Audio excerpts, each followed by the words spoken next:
Hey,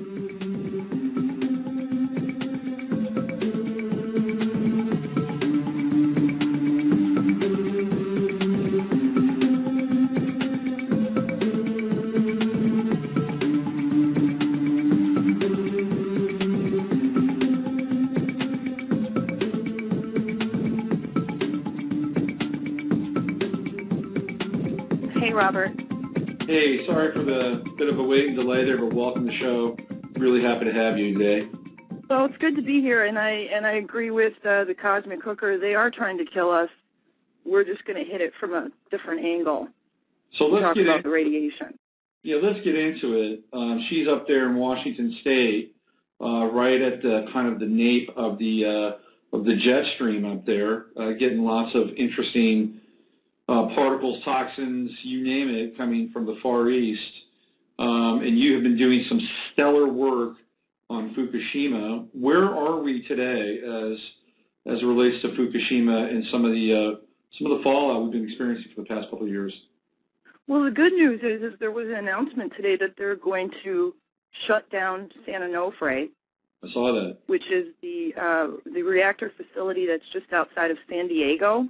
And there's been, all kinds of activists that have been working very hard to get this plant shut down for a few months after they developed some really significant problems in their operations, which is kind of par for the course with all of these new plants because they're so old.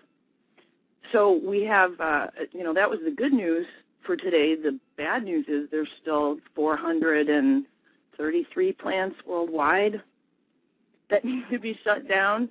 And if you want to know why, you just have to look at what happened at Fukushima and what's still going on there, which the news isn't reporting on. And, kind of interesting that this happens to be the weekend of the Bilderberg conference. And, That's right. 9 out of the 10 top companies in the world are either oil, gas, or nuclear related. Mm-hmm. And most of those companies also own all the mainstream news outlets, which is why you don't hear about Fukushima. You don't hear about the health effects from radiation and fracking and, all the other things that are going on. And we're just trying to educate people and have them, pay attention to what's going on around them. And I, noticed both of you guys were talking about having some, serious health problems 2 years ago. That's Yep. when this accident first took place, was March of 2011. Mm-hmm. And it was absolutely horrendous what we were exposed to in those first few months after the accident. I'll never forget it. This was about a week after, and there was this ungodly hailstorm in Northern California that I'd never seen anything like it before, living all my years in Northern California. And that storm filled me with dread, absolute dread. We've had people that have been monitoring the rad levels themselves, spending hundreds of dollars going out and buying Geiger counters because the EPA just shut down all the radiation monitors within a few weeks of the accident. And at the time we were seeing increases. I think, some of the highest were in Hawaii, Salt Lake City, Seattle, Portland, and Boulder, and LA. And, some of these were like 40% over what was considered like normal background, although, normal background now, after digging into this situation and realizing we've actually been getting nuked for decades, because of the atmospheric testing that was done, the 1,000-plus nuclear detonations that we've done in the ocean and, on our own soil. And then, after we quit that program, we put in nuke plants everywhere, which are built to generate plutonium. That's what they do. The way they get the public to accept it is by saying, oh, they generate electricity because they boil water and they make steam. But they actually also produce plutonium, which the government gets to keep to make bombs. So that's why we have nuke plants to begin with. Yeah. And most people aren't aware that every nuclear reactor generates 500 pounds of plutonium a year, and the government gets to collect that. That's part of their agreement for subsidizing the plants, and then, all these company operators have close ties to all the politicians, who have passed laws in turn to protect these plants, so when something does go wrong, the taxpayers pay for the cleanup. Mm-hmm. It's just complete insanity. So what we have here is we have a facility that produces power, but is also a munitions plant at the same time. Right, they're bomb-making plants is what they are. Amazing. That's absolutely amazing. So what's going on with some of the levels, some of the RAD levels now in the Pacific Northwest? I just reading the other day where they're catching bluefin tuna off the coast of California that are loaded with radioactivity and all kinds of other interesting substances from Fukushima. So what's the latest stats we're seeing? It's funny because a lot of those stories are just being reported on now. Those tuna were actually collected in August of 2011. Mm-hmm. And I think the first university to put out a report on this was Stanford in maybe May of 2012. But I mean, these were on fish that were collected 7 months previously. They actually detected radiation from Fukushima at extremely high levels off the Pacific coast of North America 2 weeks after the accident. Yep. Stuff moves really fast. Yep. And what happens once it gets into the food chain is something called bioaccumulation and biomagnification, where, a smaller organism will absorb particles, then something will come along and eat that, and so it'll have, more of it inside of it, and it works its way up the food chain, and we're at the top of the food chain. And, we know how this works because our government has studied it for decades. We know that radiation, even very, very low levels of radiation, causes extreme damage to DNA. We've known that since 1920 when Dr. Mueller did his Drosophila fruit fly experiments, exposing them to chest X-ray radiation and then monitoring the offspring because they breed so rapidly it's easy to see, several generations in a short period of time. He actually won the Nobel Prize for that research, and it's completely ignored. Doctors aren't even taught in medical school the effects of radiation unless they go into oncology, and then, of course, it's because they're using it to treat cancer. And if you look at the cancer rates in the United States alone, just over the last 50 or 60 years since we've done all these atmospheric tests and since we put in, 100-plus nuke plants across America, I mean, the rates are just exponential. Mm-hmm. And this is a huge income generator now, is the healthcare industry. Yeah.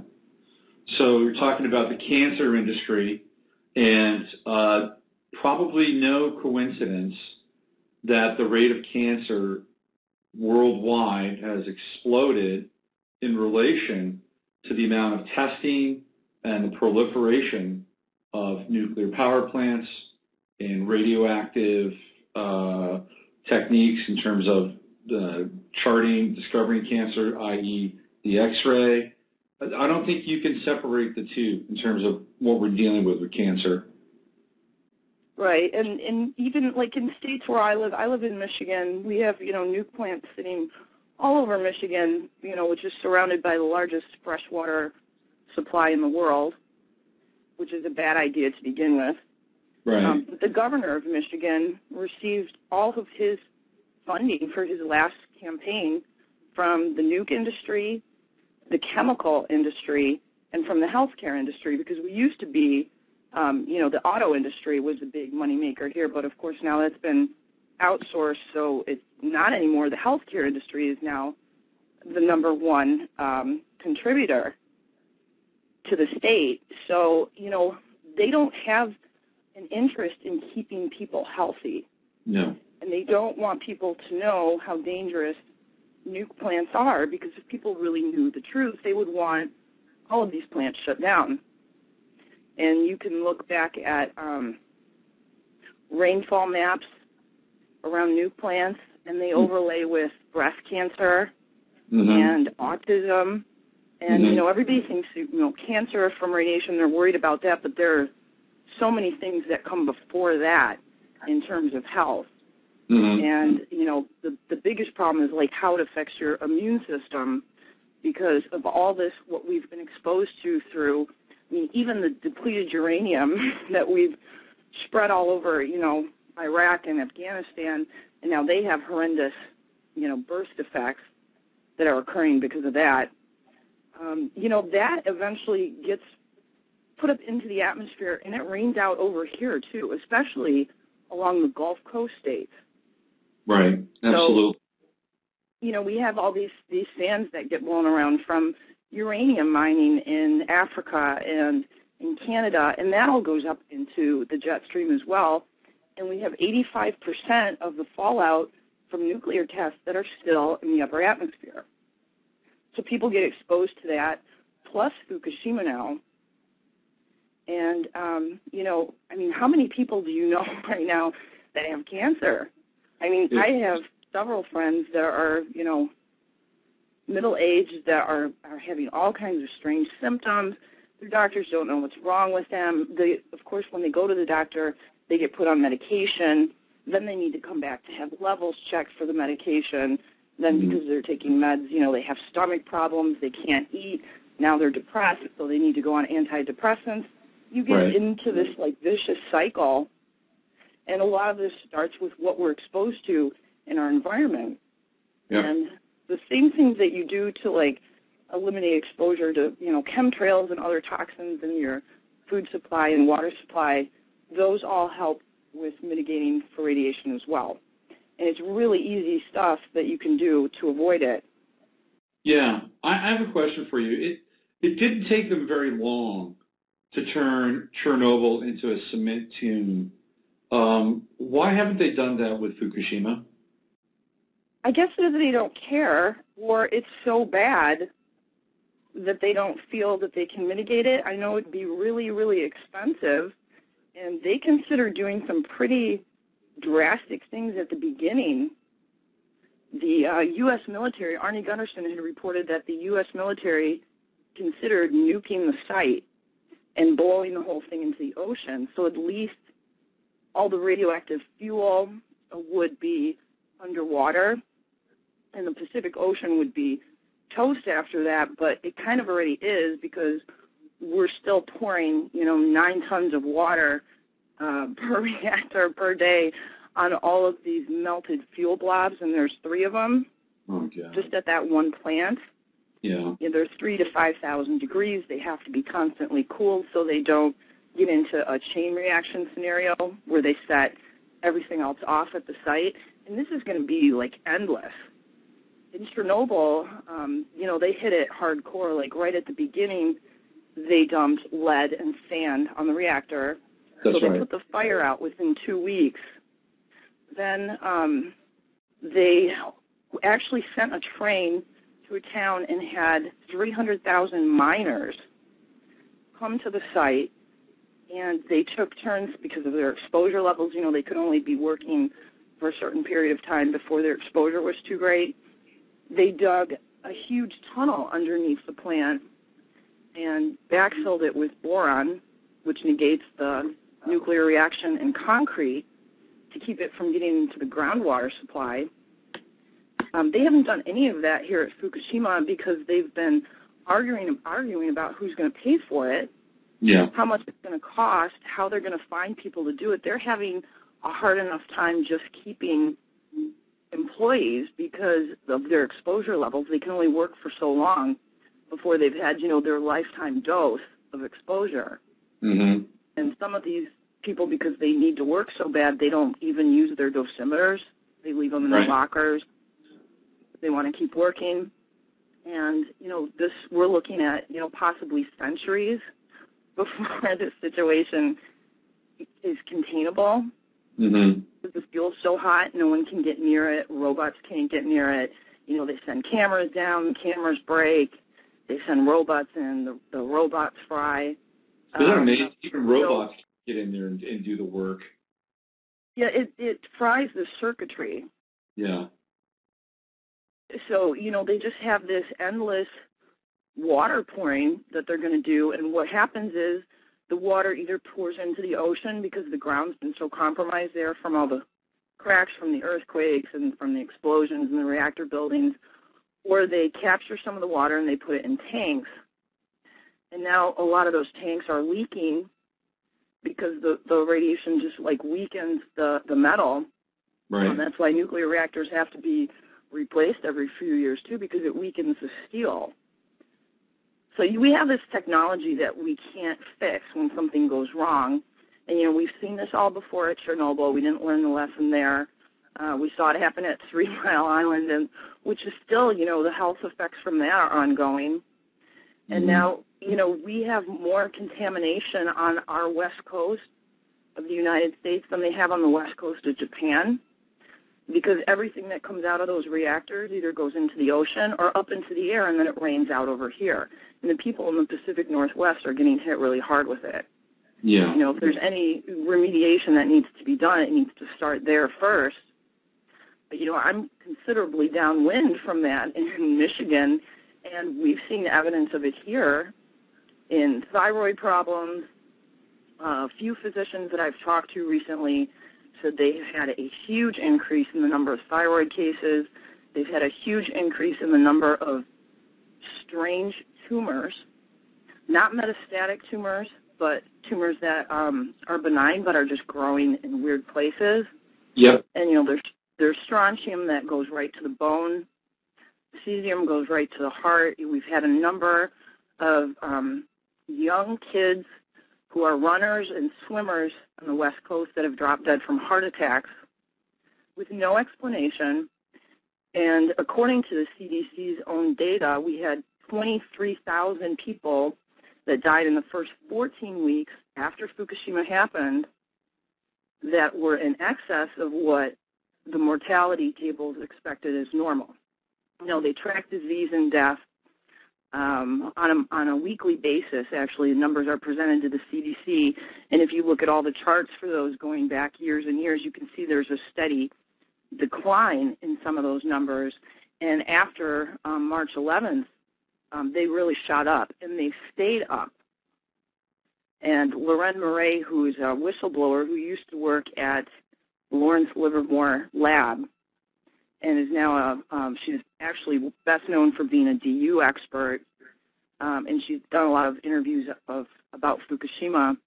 You know, she said the numbers that the CDC gets, you have to crunch them, you have to crunch this data and put it into tables so you can really decipher what's going on. And if you go back and you look at just 2011, we had 100,000 excess deaths in North America, or in the United States, just from March 11th of 2011 to December 31st of 2011. There's never been any explanation from the CDC or the National Institutes of Health or public health departments about this. They're just not talking about this because that's probably what they've been instructed to do. Right. Yeah, they don't want to talk about it. They're going to keep it on the down low. One of the things that you and I had talked about before we got on the air today was what can people do about this? How can they, you know, deal with some of these really radical factors in our environment? And we were going to get into a little bit of bio-remediation and trying to stay healthy. So let's get into that for a little bit here. What's in your toolkit? What can you share with people that that they can use in their lives? Well, the two ways that radiation gets into the body, the easiest is through drinking water and through milk. Mm. And the higher fat content in the milk, the lower the radiation will be. But you have to kind of picture what's been happening here for the last 2 years is we've had significant rainout of fallout from Japan that's landed, you know, on the West Coast. On the ground, the grass is growing, the cows eat that grass. Hawaii has actually been feeding boron to its cows since, I think, April of 2011, but they're not doing that here. There's radiation in the milk supply. It's been measured. Even the EPA has reported on that. But, you know, their story is always, oh, it's at such low levels, you know, it's not detrimental to health, but those levels are in reference to someone who's like a soldier in the military, you know, a 25-year-old male. Right. They're not taking into consideration that kids are drinking this milk, and that children whose cells are dividing are going to be the most affected. So the biggest change that you can make is to filter your water, which hopefully most people are doing already, considering what's been found in our water supply. You know, there's been uranium in the LA water supply for like 20 years because of meltdowns that they had at the Rocketdyne plant. Right. You know, so depending on where you live, how close you live to either, you know, a munition processing facility, and we have, you know, multiple ones across the United States, how close you live to a nuke plant, how close you live to a uranium mining facility. You know, we have a lot of those in the Southwest. You're going to want to be much more aggressive with your mitigation, and that means, you know, filtering water is a big one. Cutting way back on the amount of milk that you drink, and drinking one with a higher fat content if you do, because there's less radiation in it. And understanding the process of biomagnification, bioaccumulation, the radiation is going to be higher in meat sources. So it's a really good time to consider like being more of a vegetarian, maybe not a full-blown vegetarian, but eating more plants and trying to find produce that's grown in South America, opposed to North America, or grown indoors. And there's some aquaponics companies that have been started in the Pacific Northwest because of Fukushima. And I mean, that I think is really where this is going, that, you know, all food needs to be grown indoors where you control the soil, the water, and the air. Wow. And not just because of radiation, but because of all the other pesticides and, you know, the chemtrails and everything else that we're exposed to. It's true. And food has become almost like poison to us, and then, you know, you get into the whole GMO thing. And, you know, my gosh, the reason, you know, they're not doing anything about this, they don't care. If you're sick, being sick just makes you more controllable. You know, and it gives you a longer shelf life. Yeah, it gives you a shorter shelf life too. I mean, you know, if the agenda is to cull people, then, you know, let's just load up the food with as many toxic agents as possible, make some money off them while they're sick, and then usher them out of here faster and at greater numbers than ever before. So yeah, I think it's tragic that this is happening, and that we actually have to, you know, grow our food indoors. It reminds me of that movie Silent Running with Bruce Dern, and how all of Earth has been deforested, and there's a ship in space with about 3 or 4 biodomes that have all the last forests on Earth, and it kind of feels like we're headed in that direction, which is kind of crazy. We're going to have John Trudell on in a few minutes, and we're going to talk about hemp and cannabis as it relates to what you're doing in your work. But you also said to me that you were interested in maybe taking a phone call or two. Do you want to do that? Sure, we can do that. Okay, so I'm going to open up the phone lines here, 347-308-8995, 347-308-8995. If you have any questions for RadChick concerning anything that's going on with the state of the world with radiation or cesium or strontium poisoning, you know, or anything environmental that you want to know about or have a burning question, you can call in now. If you have a question about more tips around staying healthy and what you can do, you can also call in now and ask your question as well, 347-308-8995. Now, you have a website, and it is FukushimaFacts.com, and you also have a pretty robust YouTube channel as well where people can get updates on a lot of this information. Is that correct? Yeah, and I have a radio show called Nuked Radio that airs Tuesdays and Thursdays from 1 to 2 p.m. Eastern Standard Time, where we talk about Fukushima and all the other nuke stuff. I'm taking a break from that for a couple weeks, though, because I've got a couple of different projects going on, and I need to manage my time a little better.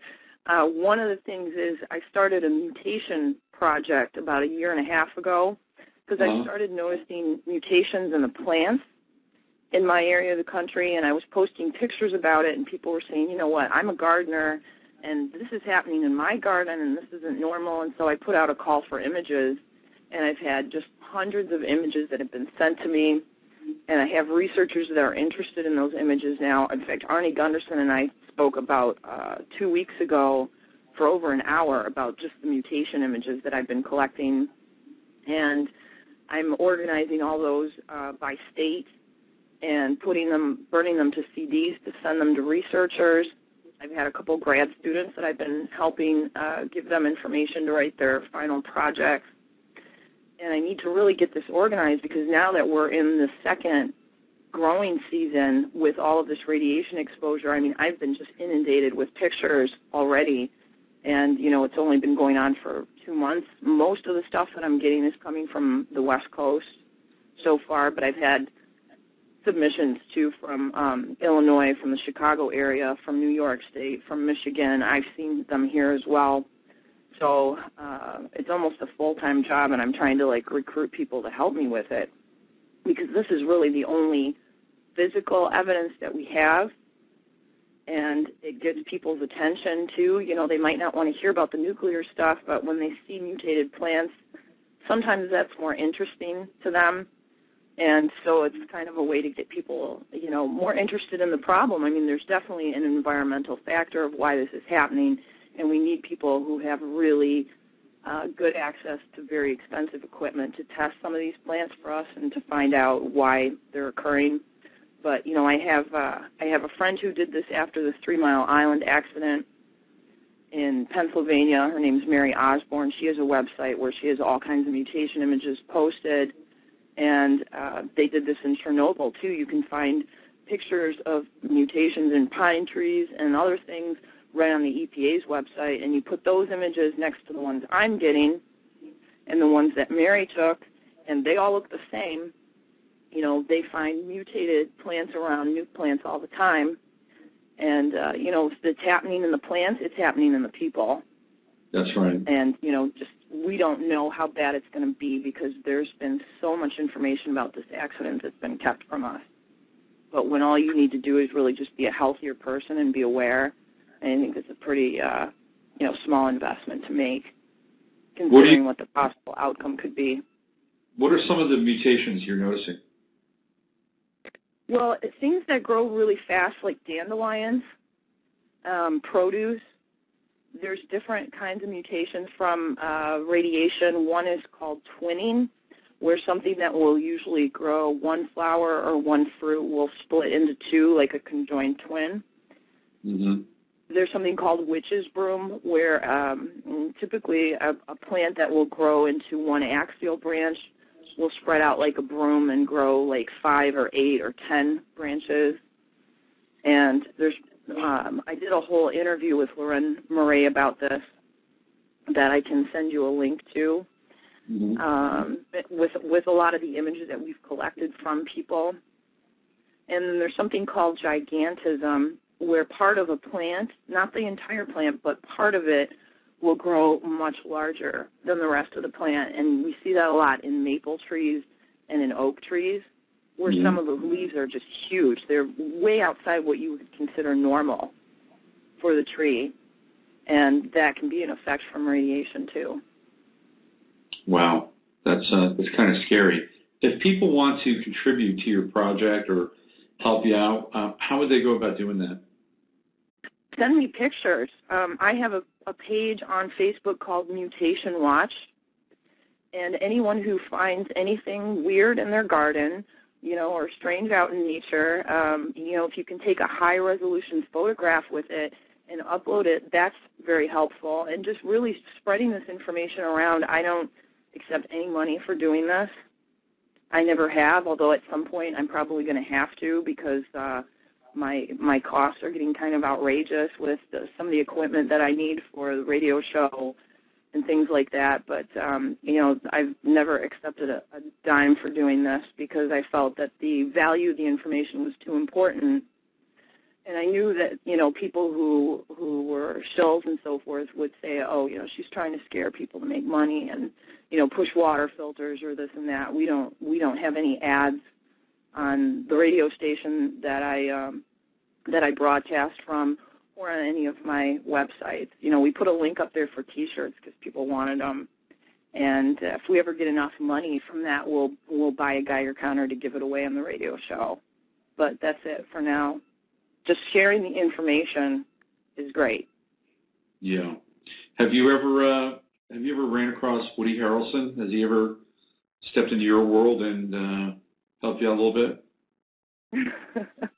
No, but I saw his Ethos documentary recently, and he's one of the people on my list to send to. I've been hounding Joe Rogan forever because he talks about the nuke stuff. I think he even visited Fukushima. Like, he gets it. You know, he understands, like, how dangerous these plants are. And, you know, I've had, so I have sent him a bunch of emails, but I've never heard back from him. Woody Harrelson would be a good one, though, to try, too. And I guess Martin Sheen, he's been a huge DU supporter and was very active in trying to get legislation passed in California to not use it on, you know, the military bases there. So that's another person that's been suggested to me to try to make contact with. Well, why don't we do this? Why don't we call up John Trudell? And John, you know, I don't know what kind of access John has to Hollywood at any point in time right now, but let's bring him on because John is definitely somebody who has a high profile, number one, but number two has also been involved in activism and right now is really focusing on hemp and cannabis, and I've been kind of saving this part of our talk so we can bring John into the mix and we can talk about that together. So let me fire up the phone line here, which is not always the easiest thing to do. Okay, so hold on a second. Let's see. Let's do this. Here we go. There's a couple really good studies for your listeners to look up if they want information on using cannabis to mitigate for radiation. And I always say, you know, to people, regardless of what your feelings are about cannabis, the radiation threat that we have had from Fukushima, which is, you know, ongoing and will be for the rest of our lives and our children's lives, really, you know, necessitate giving it another look. And we have 20,000 studies from Europe that show that cannabis can help alleviate, I think it's 126 conditions.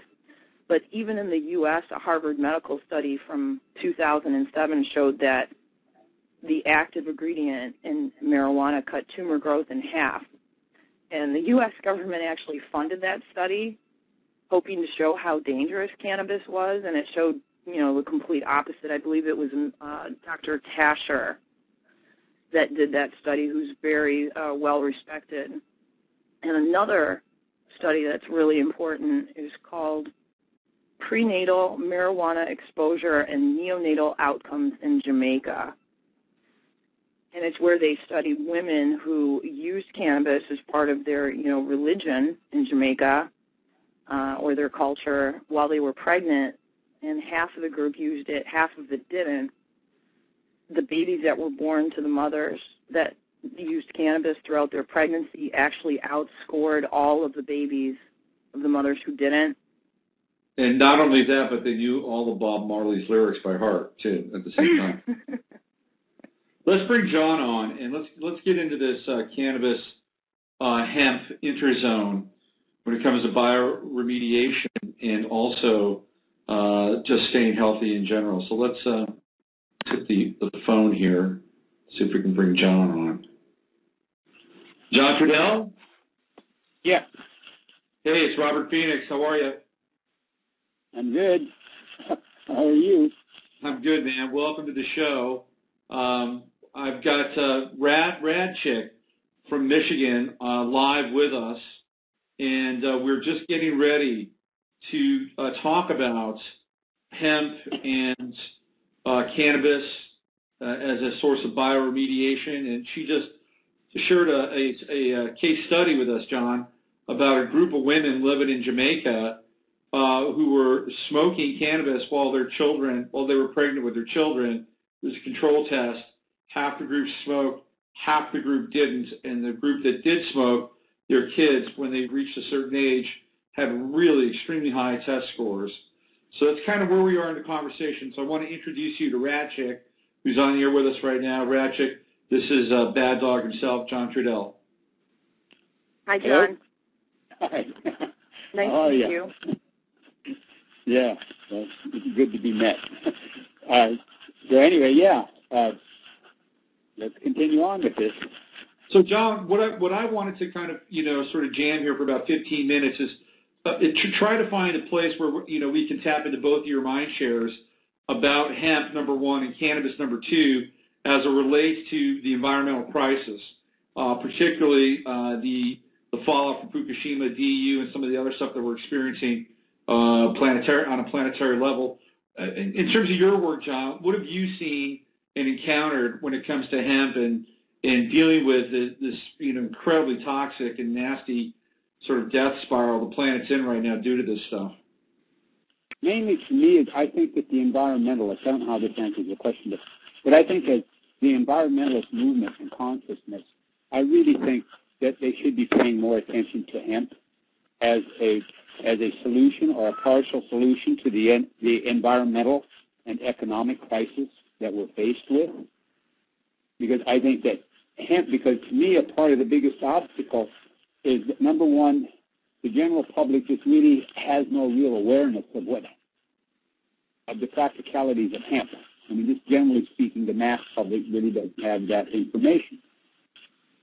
And as environmentalists, I think that we should really put a focus on what is called industrial hemp, because it would help us to deal with global warming. It would help us to deal with reducing the amount of toxins and pesticides and chemical attacks that go on against the land and the water through industry and stuff. So I think that, I look at the petrochemical society, obviously industry is being a major obstacle and problem because they don't want this to happen. But at the same time, I look at the environmental movement, and I think that we have to try and change our tactics and think in terms of doing something differently than we've been doing, because we're not, we're losing ground. Anyway, I don't know how that answers your question, but I think everything else based on him. Yeah, I think it opens up an interesting space. And RadChick, how are you experiencing in your work when you're dealing with trying to enlighten people about what's going on with Fukushima and the fallout? How are you experiencing people and their receptivity to working with hemp? And what are some of the examples that you found with hemp, with bio-remediation, and how it might actually help us right here, right now, dealing with the fallout from Fukushima? Well, I've been a long-time cannabis supporter, and I do want to mention that I worked in clinical research, and I actually was worked for the National Institutes of Health doing studies on kids that had brain cancer, and it's long been downtrodden as what a valuable medicine cannabis itself was. I really was unaware of how effective hemp is in decontaminating soil. That was one of the first things I started looking into when I was trying to figure out at the beginning of this Fukushima accident, what are we going to do to clean this up? Like, what are some of our options? And sunflowers are also very effective at removing cesium from soil, but I mean, hemp, like John said, it can be used to clean up metals, pesticides, solvents, explosives. It can remove radioactive elements from, like, even former weapons-producing facilities. They have extreme contamination, like some of the places we were talking about. It removes hydrocarbons and all kinds of toxins that are leaching out of landfills. The fact that, it's illegal, and there's so much confusion between hemp and then cannabis as a medicine, the United States government actually convinced Japan as part of their Cannabis Act in right after World War II, when they were occupied, to sign this act, so that they had to go through extreme permits to allow them to grow hemp in any prefectures in Japan. And right now there's only 120 hemp farmers in Japan. They need to be growing this stuff all over. Their contamination problems are extremely severe. And it's an ongoing thing, and the sooner we get started on it, the better it will be for the health of our children and our whole planet. And we just have enormous problems from not only the radioactive contamination, but all of these other things. And, there's a synergy between these chemicals and radiation. So if you get hit with one or the other, like, for instance, people who live around the Gulf of Mexico and have been exposed to crude oil from the BP accident, which in turn has rained out over those states, and then there's the core exit, and that's rained out over those states. When this stuff mixes with radiation, the effect of both of those things together can be 10, 20, 100, 1,000 times higher than what it would be just if you were exposed to core exit alone or radiation alone. And people need to understand those synergistic values or the multiplier effect and how detrimental this stuff is to your health. So, hemp is very, very useful, one of the best things that we have in our arsenal right now to help combat these extreme contamination issues that we face, in my opinion. Hey, John, this is National Hemp Week, and I wanted to get a sense from you from the last time we talked, which was, I think, maybe about 2 months ago, but it's National Hemp Week. And I wanted to get a sense from you as to kind of, where we are right now with, getting some of these measures, like in places like Kentucky and some of the other states, the tobacco-growing states. How closer are we than we were 2 months ago from getting some real traction in terms of getting hemp taken seriously in terms of a crop here that can really help? Well, obviously, in a couple of months time having passed, I don't think we've moved a lot. But I think there is movement. I think we are headed in a direction of where hemp will be brought back into the the reality of American life.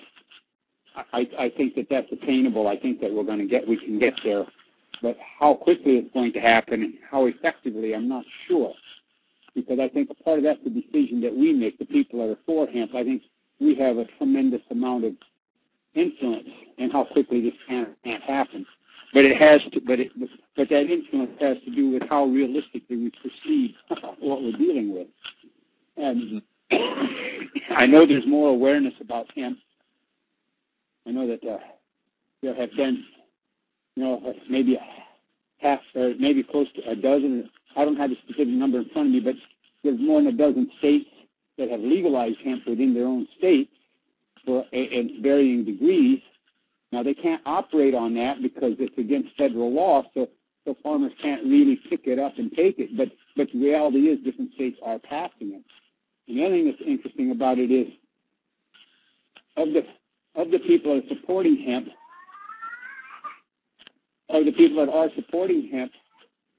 it takes, I've noticed that you've got what would be identified as Republican right people endorsing this, as well as what would be defined as Democratic liberal people.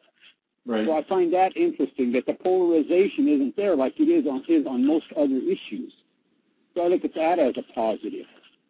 And the other thing that I find interesting, I've noticed more and more, I'm noticing some of the biggest opponents of legalizing hemp are law enforcement agencies. Well, that makes a lot of sense because that would take away, one of their cash crops, which would be, major swaths of enforcement on many different levels. Yeah. Yeah. Well, and when you think about it, it seems like law enforcement should be advocating the growth of hemp because marijuana pot growers aren't going to plant the pot where there's hemp growing. It's not going to happen. That's right. Release the pot. Right? Anyway, I think as I look around here, and I'm in California, and I'm working with the California State Ranges actually about educating and raising awareness around industrial hemp. So when I look around, I see there are what I call hemp people. There are a lot of hemp people. There's a lot of hemp energy floating around this country, all right? But it's kind of separated from it's separated from itself. They're kind of isolated from each other. So the hemp energy, hemp movement, hemp people, hemp energy doesn't recognize just how large it is. And I think if we can find a way to get that recognition of just how many of us there are out here, then I think we can expedite what we're up to. Well, this is one of the reasons why I wanted to have the two of you on the show today, because one of the things that, obviously we have in our arsenal is the ability to network and to be socially connected in really interesting ways that we've never had before, mostly in real time. So, I was hoping that the two of you could experience some kind of cross-pollination, if not now, somewhere down the road where you can join your efforts or at least have a dialogue where RadChick is coming from her part of the world, which is about, bringing a greater amount of awareness to people's lives about the dangers and the toxicity of radiation and cesium and strontium and all this other stuff. And you're out there, John, pounding the pavement to, get this happening and make this a viable crop across the United States on an industrial level. So I think what you're talking about is more networking and actually expanding this umbrella of various groups and people so that ultimately we're all just in this together. Am I right about that? Absolutely. Yeah. The chemtrail people and the Monsanto people and, the weather watchers and the oath keepers, and I mean, all of us need to work together because we're all fighting the same people that are responsible for everything.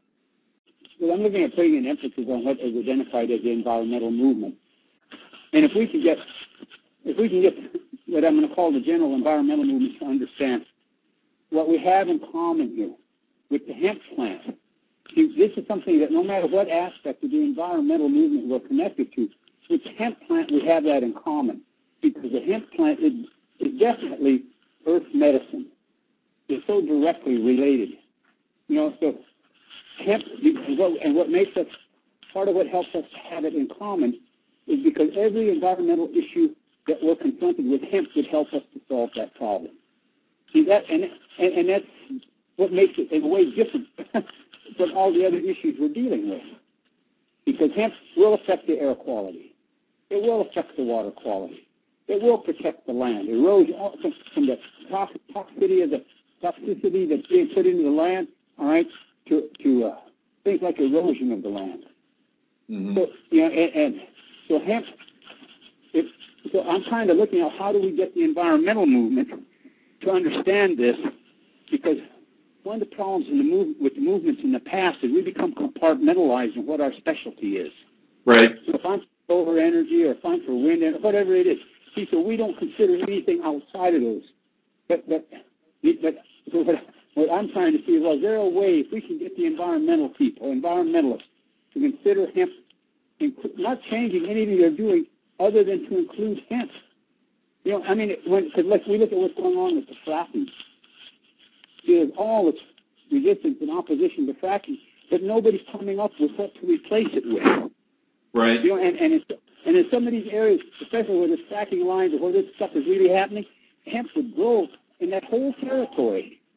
That whole territory that they want to lay them pipelines through, well, the majority of it, hemp would grow. And it would generate more of an economy than laying a pipeline would. Right. And I think if, as environmentalists, if we could have some discussion about this, so we could go into communities and explain, do we have something to replace it with? Because a lot of people that are going to accept the pipeline stuff is because they need the jobs. That's right. Yeah, absolutely. In terms, John, in terms of in RadChick, in terms of getting the message out there from disparate sources, what are some of the tools, or what are some of the platforms you guys have discovered in order to reach out and enlighten, educate, and bring more people in through the various portals of your work? One-on-one, individual conversations, group conversations, group meetings, speaking things, social media, events, trying to organize, different events, concerts, benefits, or et cetera, whatever, right? I think working with and what we're doing, we're placing a heavy emphasis or an emphasis on working with the farmers. Mm-hmm. We're working through the California State Range, but working with the farmers because they have the most direct relationship with the land. Mm-hmm. So in a way, it's like all of the movements that went on in the past, the '60s, everybody, the romanticism of the '60s and all this and that. But in none of our stuff was there ever any land-based people as a part of the movement that took place. They were all urban, or rural, maybe rural, but not farmer-based.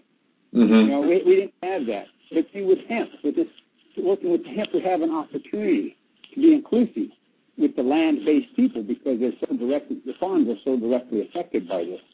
Mm-hmm. But so it's not an easy question to answer about how to go about this because I trust and expect that we would use our own sense of individual responsibility to how we deal with things, to take and use our own sense of individual responsibility to learn as much of the factual information about hemp as we can, and to take what makes sense of that to go out and make sense to other people with it. Right. But in a way, it starts with it's like the best way to head into it to me is, well, for us, number one, to not make any emotional decisions around this. For us to learn the facts, understand the facts, the truth, and the reality about what we're dealing with. Take the time to understand it. Yeah. And then go out and communicate that understanding. Because that's basically what it breaks down to. Hey RadChick, do you have a good hemp bio-remediation factoid or story you want to share with John before we say goodbye to you? We have information from what's called the Consolidated Growers and Processors Phytotech from the Ukraine. They did a study since 1998 on using hemp to decontaminate the lands around Chernobyl. Mm-hmm. And what I thought was so fascinating, because I've always wondered, after you use the hemp to decontaminate soil, like what do you do with the plant? Like, you can't burn it because you're just putting the stuff back up into the air. But what they did with the hemp that they've been using around Chernobyl is they've turned it into biofuel. And they've created thousands of jobs for people, a whole new industry. And, I mean, it's difficult to visualize that happening in the States, knowing the oil and the gas companies kind of run everything. But, anything that can help create jobs or get people interested in that industry, I think, is really remarkable that they can do that with something they're using to clean up. And I don't know anything really about that process. Maybe John knows a little bit more about it than me, but I would like to link to your site on my website, if that's all right with you, John. Oh, yeah. My website's Fukushima Facts, and we have a whole page on, like, mitigation for Rads about, food and avoiding rain and precipitation and things like that. And I'd like to maybe put a link to your websites up there as well. Because really the key is education for everyone. Yeah, feel free to make the linkage. Sounds good to me. And and it is. It's to me, getting people to recognize hemp, the identity of hemp on its own. I mean, we have the confusion terms and stuff, but for terminology, I'm using industrial hemp. You have people to understand and recognize the true value and reality of industrial hemp. I call it raising awareness, education, but to get this information out, and I think that's key to get factual information out, and don't allow the opposition to bog you down into a demonization, quarreling, and name calling. Go for the find the facts and stay with the facts, and don't let the bad guys distract us. So RadChick, you can find John on Facebook. He's got a page there. He also has his Hempstead project page there on Facebook as well. So you guys should definitely link up. This is one of the reasons why I wanted to have you both on the show at the same time, do cross-pollinating, and hopefully continue to work and grow towards a much more sustainable future together. RadChick, thank you for coming on the show, and I want to have you back on again someday, okay? Sounds great. Thank you. Okay. Have a great day. Take care now. All right. Bye-bye. Yeah. Bye-bye. John, it's you and I now, just me and you. And again, I want to thank you for coming on the show. And obviously, we're going to continue to talk about hemp. But I also wanted to tap you a little bit here because of your background and the work that you've done and the people that you've run into over time. It's come to the light of day now that the NSA is basically listening to everybody, whether it's Verizon or whether it's Skype or maybe this radio show or wherever, but we are now deeply in the pocket of the surveillance state. And I know that you've been dealing with this for most of your life. So I just wanted to get some insight from you around it, from your own personal perspective, and also, you know, what you think is really going on here. Well, yeah, it's fine thing. Well, my first thought about it really was I was surprised that people are surprised.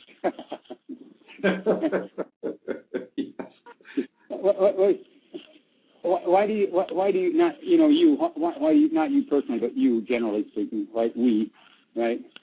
Why do we think they gave us this stuff in the first place? Uh-huh. This electronic technology that they've handed over to us, that was always the intent. Two intents: to control us through consumerism and to monitor, but this time to monitor, track, and control us through consumerism. Through the consumerism of the individualized, personalized electronics. See, so they came up with the technology as to use it as a control mechanism over us, right, and get us to willingly consume it. So, you know, I mean, that's what it's all about. You know, and for me personally, that during, what was it, the 70s, I got something like 17,000 pages I accumulated with whoever they are, the FBI, the NAC, whoever they are. Anyway, I had this big old thing, you know, and so since that time, and at that time when I found out that happened, because I thought, well, you know, I'm me, I know what I'm up to. You know, I'm not a military threat, and I'm not an economic threat. I'm no threat to these people. So why all the pages? What's that all about? All right. But anyway, once I realized that this is happening, had gone on, yeah, so I'm not surprised. The thing that you know, I mean, I'm not surprised that they're doing it. I'm surprised that people are surprised by it. Now, look, this happened in your life, 17,000 pages, which is a tremendous amount of content for one guy, right? I mean, think about that. That's a huge amount of content for you, and then you multiply that by the people that, you know, you were with during that time and period. You've got a whole industry, really, that's surrounding surveillance. Yeah. And that's another, you know, topic altogether. But I guess my feeling here is that, or what I'm trying to, what I want to explore here with you is that you guys knew that this was going on. How did it change your culture, and did it change it at all? And how do you think people are going to respond to this now? Or is there going to be more outrage, less outrage? What's your prognostication around this? On this one, there's going to be polarization. There's going to be outrage and polarization. All right, the people, the citizens that are outraged about privacy and this and that, all right, they're going to be outraged by it. All right, but the people that want the state to have the authority it has, so they're going to have a strong voice in supporting it. And then they're going to go through the political motions. Congress is going to blah, blah, blah, and they're going to go through all the political motions and this and that, and people will go have their emotional reactions to all this and that, but yet the reality is the policy is set in place and the program will go on. And they're refining it. You know, they're refining the program for basically for control. And they're more and more sure of themselves, all right, and in the control that they have over the citizenry, because they're making more and more obvious to the citizenry now. And the citizenry, in the end, they're going to do what they've been doing this whole time. You know, complain about it, but not really. they're going to complain and emotionally react to the situation, all right? But I don't think they're going to slow down and put time into thinking up some kind of a way to deal with this that's different than what we've been doing. Right.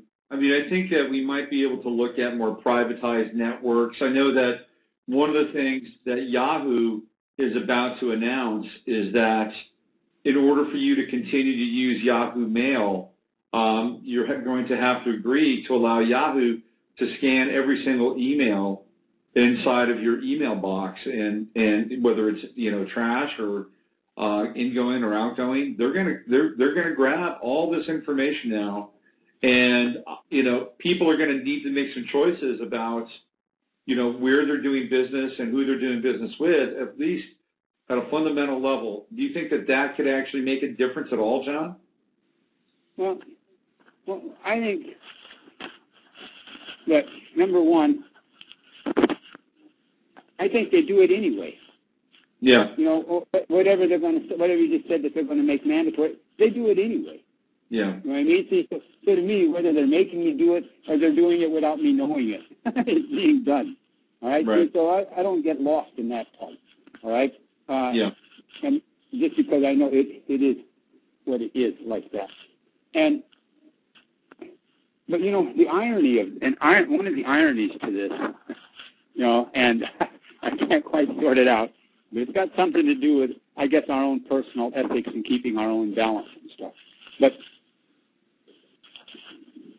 one of the ironies to this is that we're all tribal descendants. We all started out from tribes, and so we started out from little villages, and social groups.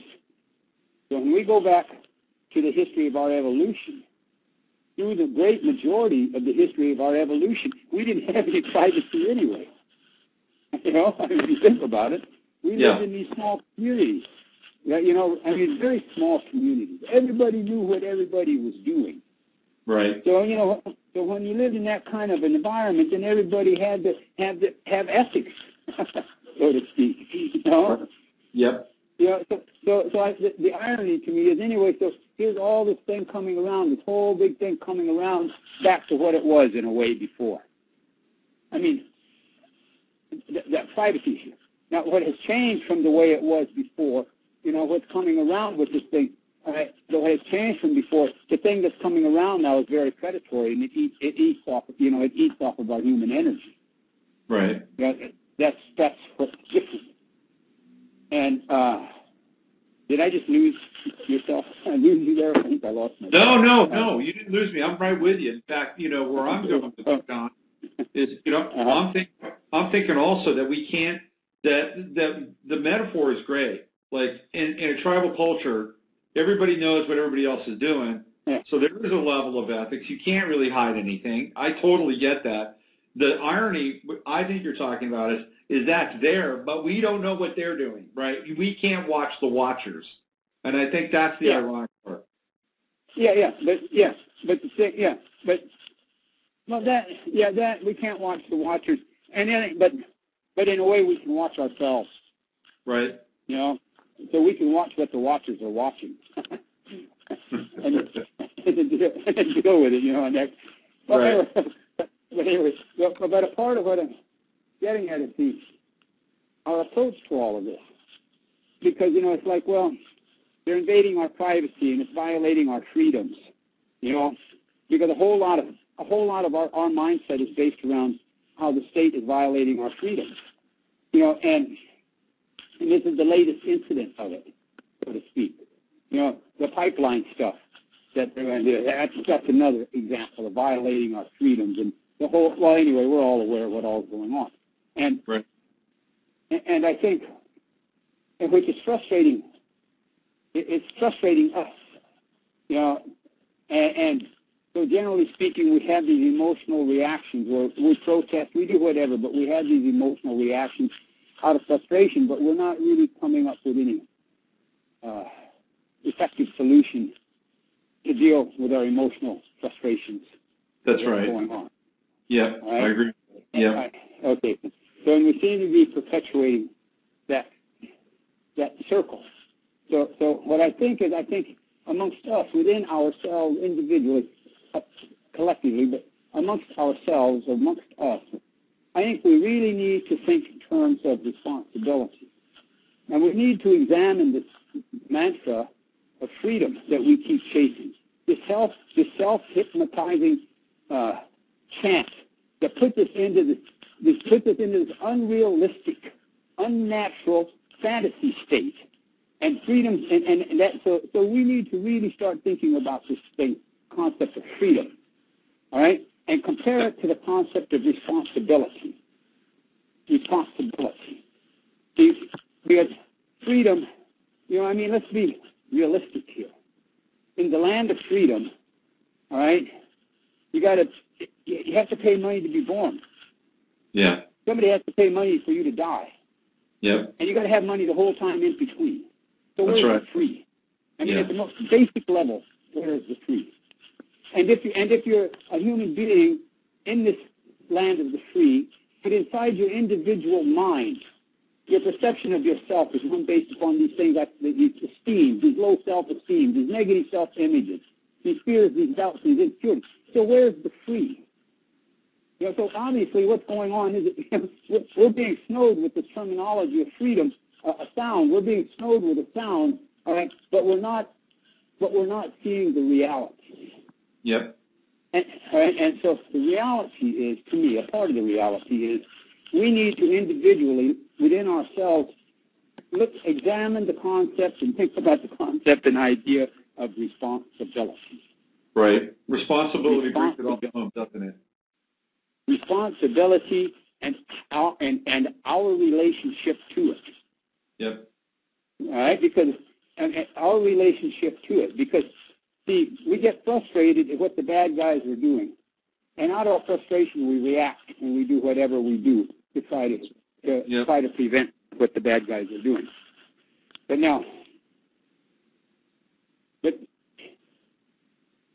when we do that, when we do that out of emotional extremism, the chaos of emotional reaction, then we're not using our energy, the energy of our intelligence. We're not generating our energy responsibly. All right? And I think the key to what's going on is there, how we generate our energy. The energy we put into a thing. If we have a problem, well, the energy we carry into to creating a solution to that problem is going to be the energy that's in that solution. All right? And so if we have a problem, let's say fracking. So the energy we carry into that is of our emotionalism. We carry the energy of our emotionalism basically all based around fear and frustration and anger at the injustice of all of that. But all this energy. So if that's the energy we carry in to creating a solution, that's the energy that's going to be in the solution, and therefore there's not going to really be any solution. Yep, I agree. Redressing the thing. Yeah. Right, That's an extremely lucid breakdown of that process.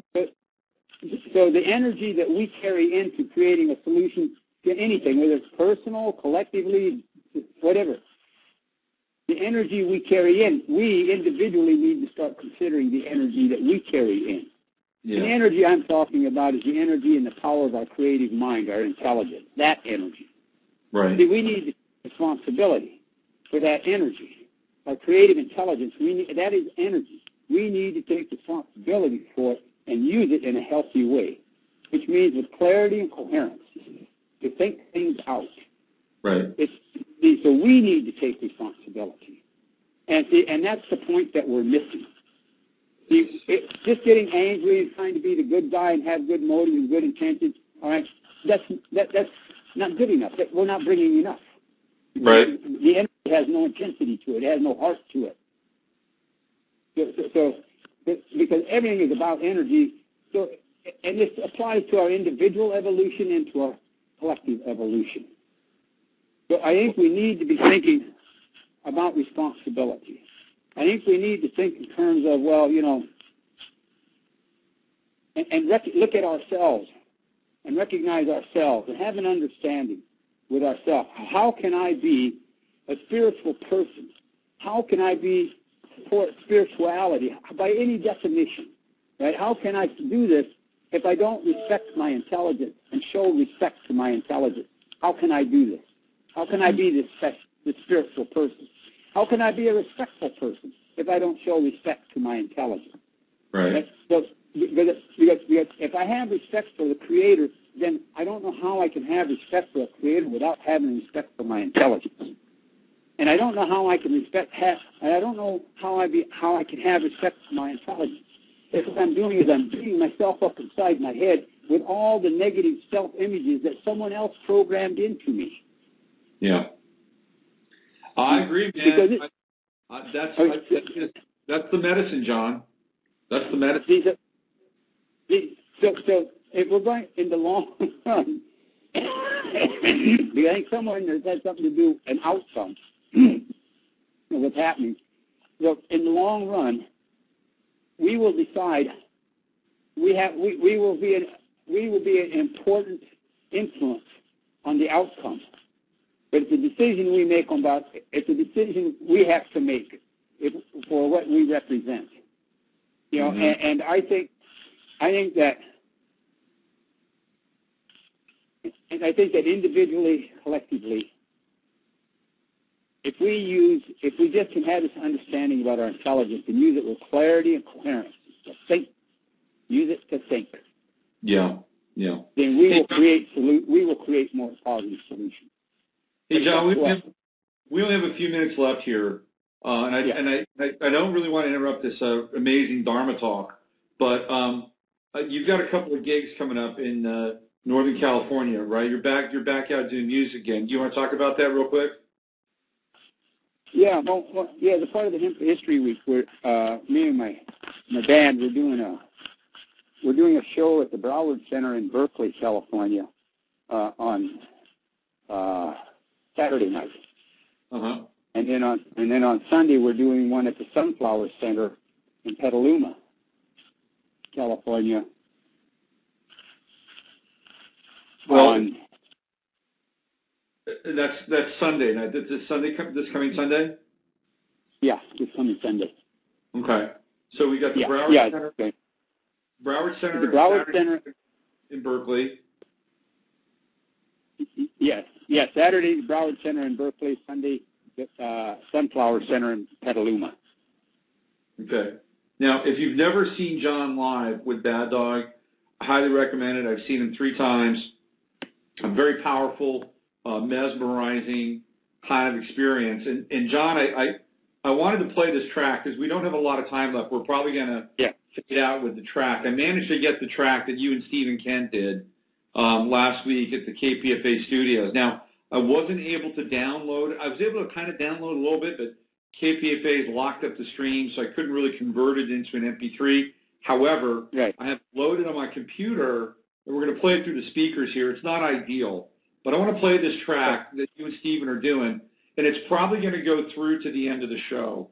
So I'm just going to let the track play and let it be kind of the soundtrack to the end of the show. Real quick, what do you want to say about it? Well, the song, I call it In This Land, but it's about seed. And I'll let the song explain itself, but it's about seed. You know, because life in a way is about energy. It's about seed. Energy comes from a seed. You know, it just seems to be that way. But it's about seed. Seed carries memory, you know, memory of life.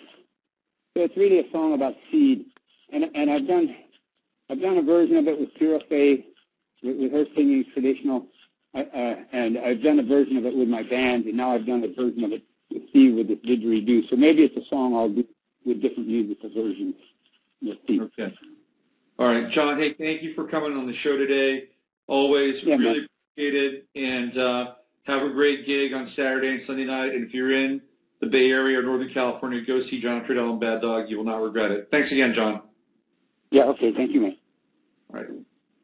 Here we go. This is John Trudell and Stephen Kent together on Didgeridoo and Spoken Word.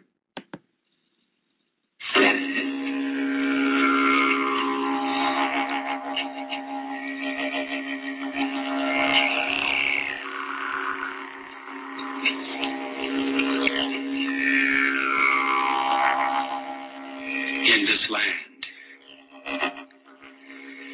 Wild seed, life seeding life. And the earth is our mother, and the land is her flesh, and the water is her milk, and the oil is her blood, and we are her children. In this land we come from, of this earth we're made of, with us as future ancestors, given responsibilities to live. We are the future we bring. If we don't take care of the land, how can the land take care of us? Same with sky and air we breathe. It's time to remember tomorrow, today. In the reality, we reap what we sow. Reality of life and land is in the seed. Seed has memory, memory of life. Wild seed memory, keeping alive, up close, face to face with the destroyers, and their synthetic seed without memory, toxic planting, poisons in earth and minds, discarding well-being into maximizing profit, abandoning the children to massive debt, making the price of freedom unaffordable at the expense of the many to benefit the few, like a spreading of mad human disease, chaosing minds with liars' promises, seeding old fear with new fear, life in the world of the money man. We need to think our way out of what we believed our way into. How can we show respect to life if we don't use our common sense?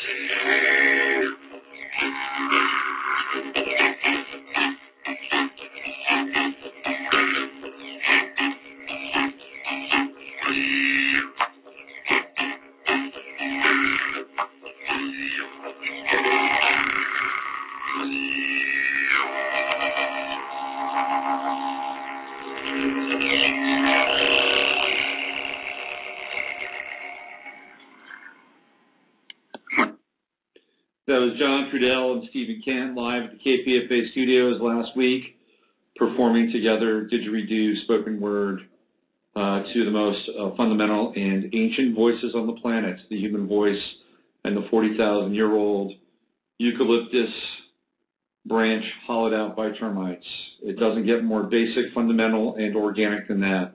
I want to thank John Trudell, RadChick, and also Sarah Nash, the Cosmic Hooker, for joining me today and joining you today. And together we were all here experiencing a lot of different interesting realities, all planning together and hopefully creating something new and unique and positive out of the mix. This is Robert Phoenix. I'll be back on Monday with the mashup. And until then, you know the drill. Use your head to discern what's real, your heart to stay open to what's possible. Have a great weekend. Stay sane. Much love.